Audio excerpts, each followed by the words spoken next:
요즘 집값, 전셋값 많이 오르면서 또 부담되는 것 중 하나가 바로 부동산에 내는 복비, 중개수수료죠.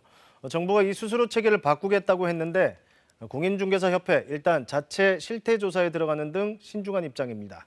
정지주 기자입니다. 이사 한번 하려면 집값 말고 들어가는 돈 정말 많습니다. 자, 새 집 아니라면은 도배해야죠. 그리고 이사비도 무시 못합니다. 매매라면은 각종 세금 부담도 이거 만만치가 않은데요. 여기서 아직 끝이 아닙니다. 복비라고 하죠. 부동산 중개업소에 내는 중개 수수료. 이것도 해결을 해야 합니다. 480만 원 정도를 냈거든요. 연결해서 거래하는 거래 수수료로서 받는 돈이 너무 높다는 생각이 좀 들긴 하더라고요. 현행 중개 수수료를 살펴봅니다. 거래 가격 기준인데요. 매매일 때 9억 원 이상이라면은 0.9% 이내에서 협의하게 돼 있고요. 전세는 6억 원 이상이면은 0.8% 이내에서 협의하라고 돼 있습니다. 자, 그러니까 10억짜리 아파트를 매매한다면 수수료율은 0.9% 이내 협의, 이게 적용되겠죠.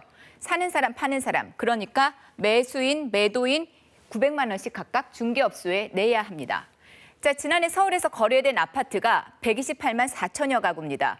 이 가운데 9억 원이 넘는 아파트가 50%에 달합니다. 0.9% 이내 협의, 이 최고 수수료율이 적용되는 거죠.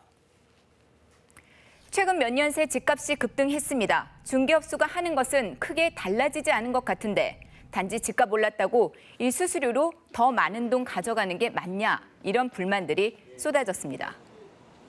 그래서 국민권익위원회가 나섰습니다. 설문조사를 했는데요.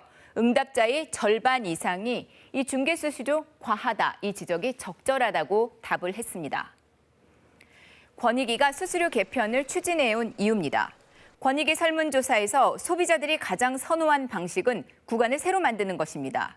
매매의 경우 9억에서 12억 구간을 신설해서 0.7%를 적용하고요. 12억 이상은 새로 만듭니다. 전월세 계약도 6억 원에서 9억 원 구간 등으로 세분화하자는 것인데요. 자, 이 방식을 적용하면 10억 아파트 매매 시 요율 0.7%를 적용해서 일단 700만 원이 되고요. 그리고 여기에서 누진 공제액이라는 게 있는데 150만 원을 더 뺍니다. 그래서 중개 수수료가 550만 원이 나오는 거죠. 현행 기준으로 0.9% 요율을 적용해서 900만 원이 나오거든요. 그런데 이것보다 최대 350만 원의 수수료가 싸지는 겁니다. 중개업소들은 생각이 좀 다릅니다. 무엇보다 집값이 오른 게 중개업소 탓이냐는 거죠. 수수료가 비싸니까 낮추자는 식의 단순한 접근은 위험하다는 입장입니다. 특히 지역마다 매출이 다 다른 데다 수수료는 생존과 직결되는 만큼 신중해야 한다고 주장합니다. 특히 이 협의 요율, 이것 때문에 손님과의 불필요한 분쟁이 양산된다죠.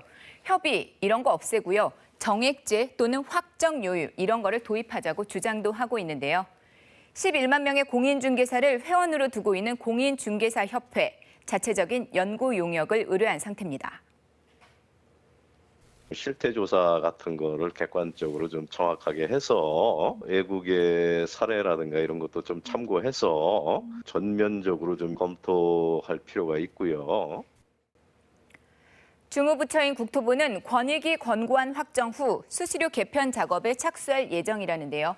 업계가 요구하고 있는 전문성 강화, 그리고 공인중개사 시험 제도 개선 등 종합 개선안도 마련하겠다고 밝혔습니다. KBS 뉴스 정지주입니다.